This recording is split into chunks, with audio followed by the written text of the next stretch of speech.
ఈ బతుకమ్మ సంబరాలలో పాల్గొని ప్రతి ఒక్క మహిళ నల్గొండ పట్టణంలోని మహిళలందరూ ఈ బతుకమ్మ సంబరాలను బాగా గొప్పగా ఘనంగా జరుపుకోవాలనే ఉద్దేశంతో మేము తెలంగాణ ఉత్సవ సమితిని ఏర్పాటు చేసుకోవడం జరిగింది.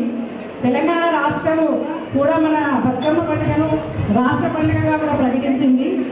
తెలంగాణ ప్రభుత్వం కూడా బతుకమ్మ పండుగను స్టేట్ ఫెస్టివల్గా ప్రకటించి ప్రభుత్వ పరంగా కూడా బతుకమ్మ పండుగను చేస్తున్నారు. కానీ అక్కడ ప్రతి ఒక్క మహిళలు పాల్గొనలేరు అన్న ఉద్దేశంతో ఈ సంవత్సరం మేము తెలంగాణ బతుకమ్మ ఉత్సవ సమితిని ఏర్పాటు చేయడం జరిగింది. ఈ అనుకున్నదే ప్రారంభంగా అనుకోగానే మేము మా ఉత్సవ సమితి సభ్యులందరం కలిసి నల్గొండ పట్టణంలోని అన్ని వాడలను వీధులను బతుకమ్మలు ఎక్కడెక్కడ ఆడుతున్నారో తిరిగి పరిశీలించాము. అలాగే మన బతుకమ్మను నిమజ్జనం చేయడానికి కూడా నల్గొండ పట్టణంలో ఉన్న చెరువులను కుంటలను కూడా అన్నీ మేము పరిశీలించి అక్కడ వసతులు సరిగా లేవని చెప్పి కూడా మేము కలెక్టర్ గారికి విన్నవించుకోవడం జరిగింది. అలాగే ఫస్ట్ బతుకమ్మ ఎంగిలిపూ బతుకమ్మ రోజు కూడా మేము 30-40 ప్రాంతాలు బతుకమ్మ ఆడే ప్రదేశాలు మా ఉత్సవ కమిటీ ద్వారా తిరిగాము. అలాగే మళ్ళీ మాకు ఒక ఆలోచన వచ్చింది. అలాగే ఒక 3-4 వేల మంది మహిళలు ఒక దగ్గర చేర్చి ఆడిస్తే ఎలా ఉంటుందనే ఉద్దేశంతో మేము నల్గొండ అభియానం సెంటర్లో కూడా పెద్ద ఎత్తున బతుకమ్మ సంబరాల కార్యక్రమం చేపట్టాము.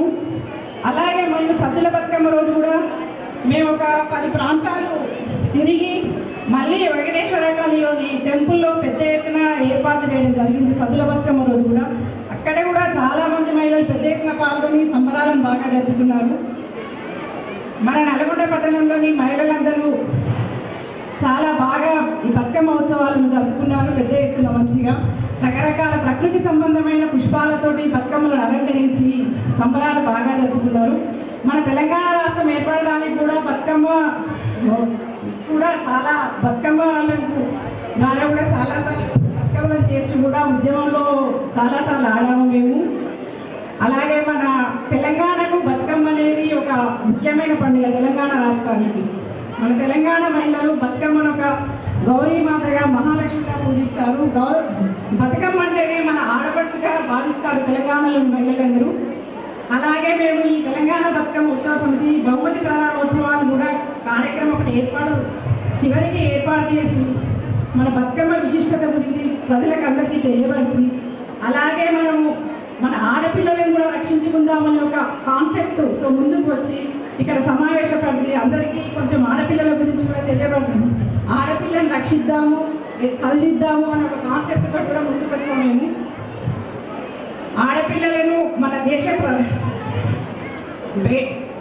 ఆడపిల్లలను చాలా తల్లి అంటే గౌరవిస్తారు, సోదరులు అంటే గౌరవిస్తారు, సోదరీమణులను గౌరవిస్తారు, భార్యను గౌరవిస్తారు. మరి ఆడపిల్ల పుడుతుందంటే కూడా కొంచెం చిన్న చూపు చూస్తున్నారు మన సమాజంలో. అది లేకుండా ఉండాలనే ఉద్దేశంతో కూడా ఈరోజు కొంచెము మన వక్తల ద్వారా మీకు ఈ మరి ఆడపిల్లల విశిష్టత కూడా తెలియపరుస్తూ ఉన్నాము. అలాగే ఇక్కడికి ఇచ్చేసిన మహిళలందరికీ నా ధన్యవాదాలు. అందరికీ నా నమస్కారం.